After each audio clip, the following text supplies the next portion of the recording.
Hi, I'm Tim, and welcome to WatchYouWant.com. Thanks for logging on. Now, if you know the International Watch Company of Schaffhausen, Switzerland, you already know that IWC is just a little bit different from the other watchmakers. Being located in northeastern Switzerland, they're germane to the German-speaking part of the country, and most of the Watch Valley to the west of them, in the Jura Valley, in Geneva, that's Francophone, and IWC has its own traditions dating back to 1868 when the company was actually founded by an American. So every part of their story is just a bit offbeat, just a bit different from the rest of the Swiss watch industry, and to their collectors, they're a world apart. That's why in 2001, IWC set itself apart, once again, by founding one of the few officially hosted collector forums on any major watchmaker site on the internet. Now, they all love the publicity they get from the forums, the social media, the user-generated content, but very few companies embrace that potential firing line and cauldron that hosting a forum can bring. Trolls from the Rolex forums, people looking to sow seeds of firefights, flame wars. Not many watchmakers are as brave as IWC was when they launched the Collectors Forum, and to pay tribute to those loyal fans who've made it all worthwhile, kept it clean, and made it one of the premier IWC and wristwatch information resources on the internet, the company's issued now 3 IWC Collectors Forum watches, of which this 2010 IWC DaVinci Chronograph Collectors Forum edition was the second. Now, the first came in 2005 with the Engineer, and that was a double occasion, first to celebrate 5 years of the forum, and second to celebrate 50 years of the IWC Engineer model line. Now, in 2010, once again in a limited run of 100 units, a second Collectors Forum edition was announced. And because the Collectors Forum is for the true believers among the IWC faithful, Georges Kern, who is the CEO of IWC, selected a model that's always been something of a cult favorite among the IWC collectors, the DaVinci.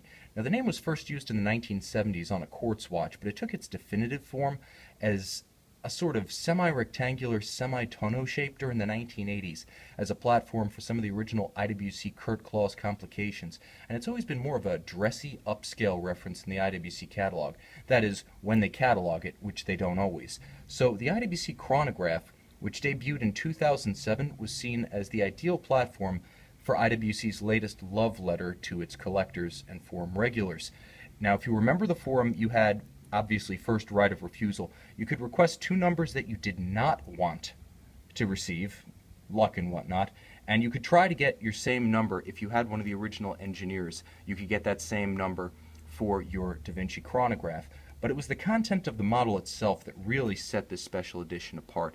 Now, the IWC Chronograph itself has a lot to recommend it, but let's go over the exclusive content first. First and foremost, the dial treatment with this beautiful silvered, almost off-white silver. It's not a typical ice-cold silver treatment, and it has a beautiful, unconventional, linear, flowering guillot shape pattern that's really tough to describe and nearly impossible to capture on an iPhone. I do encourage you to take a look at our high-res images of it because it's exceptional. And again, the silvering is not a conventional treatment. It's a little bit warmer. If I had to use a word to describe it, I'd say it's warmer than conventional silver dial design. And because of these applied rose gold indexes and rose gold hands, the whole thing has a tremendous upscale elegance to it that never goes over the top. The combination of the polished and brushed stainless steel case makes this an everyday watch in terms of aesthetics. It never steps over the line and becomes too dressy to wear with short sleeves. And again, you have that contrast of the basic color of the dial, the dark metal of the minutes tracks and the subdials. You have those little shocks of red at 12 and the 30, at 3 and 9 on the side indexes of the minute track. You have the rose gold, the silver, the off-white, the steel, the polished steel, the brushed steel. Everything about this watch just sparkles, and it's a delight to behold. And on the case back, there's even customized engraving with respect to the design of the rotor.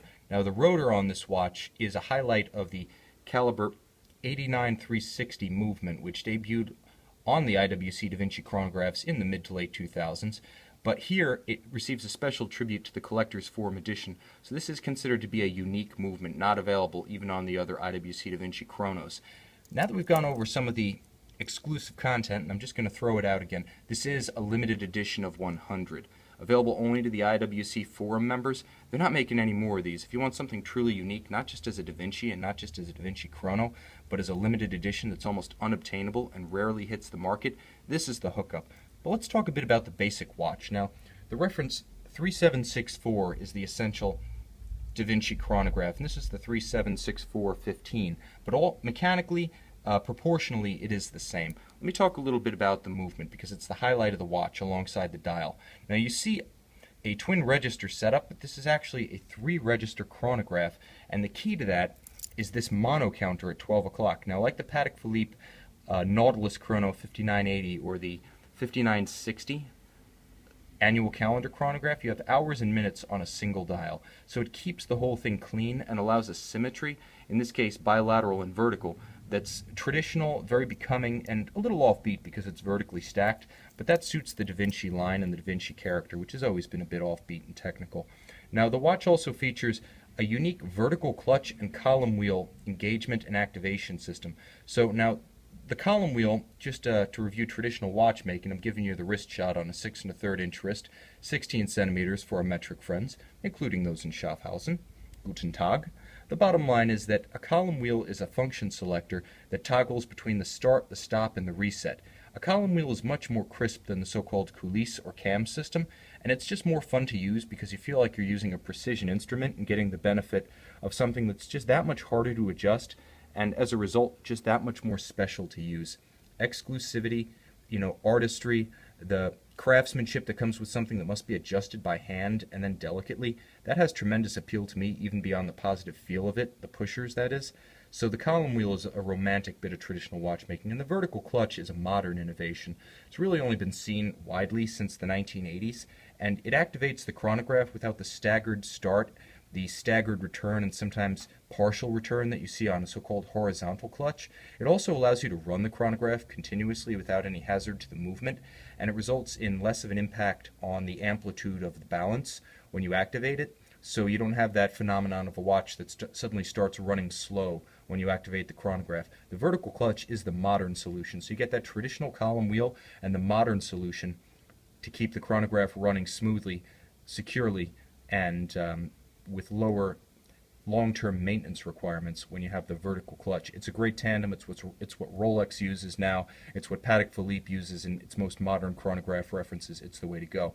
But there's more here because the Peloton winding system, made famous by IWC watches first in the 1950s, is present and correct here, so it's a great throwback to their history. But this example, the 89-360 a chronograph movement, uses a 4-pawl system, not the traditional 2-pawl, so it's a more efficient bidirectional winder, and it tops off its 68-hour power reserve that much quicker because of it. Skeletonized rotor allows you to see more of the movement, and that's really the way you want to go. If you've got a automatic movement, skeletonize the rotor if you can to show more of it so it doesn't get blocked by the rotor. Otherwise, it's always half obscured.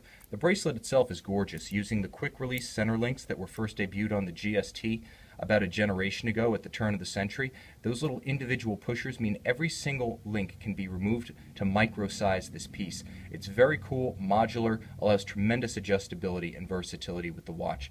And the attention to detail is spectacular, not just the dial and the movement, but this gorgeous engine-turned clasp interior link. I mean, you just would, this folded link disappears. This is something you'll never see except for a brief moment when you open it and close it, and that little bit of attention to detail, the beauty of it, that's what sets IWC apart. There's just a little bit more thought and a little bit different thinking that goes into them, and it expresses itself in details like that. An engine-turned inner bracelet clasp. Trigger release, it's very secure. The contrasting brushed and polished finish is very beautiful, even on the bracelet. The modular links present themselves gorgeously. They hold their polish. They're supple on the wrist. They don't grab wrist hair. I feel like this watch wears as comfortably as many watches on straps, simply because IWC's tapered modular design is that comfortable. There's a reason they've been building this essential bracelet design since about 99, 2000, and it's because it just flat out works aesthetically and ergonomically. So if you want to watch an IWC DaVinci, you're probably an IWC diehard. But if you want an IWC DaVinci Chronograph collector's forum, you're going to have to look high and low, because this example is the first and only that we've had. I gotta say, in the flesh, it's very charming. The rose gold highlights on that special silver dial with the polished and brushed stainless steel, This is a rare opportunity to own a true connoisseur's piece from IWC. See it on our website, watchyouwant.com, with full box and papers, and then hit the forums. Because if you've been there, chances are this just might be the watch you want.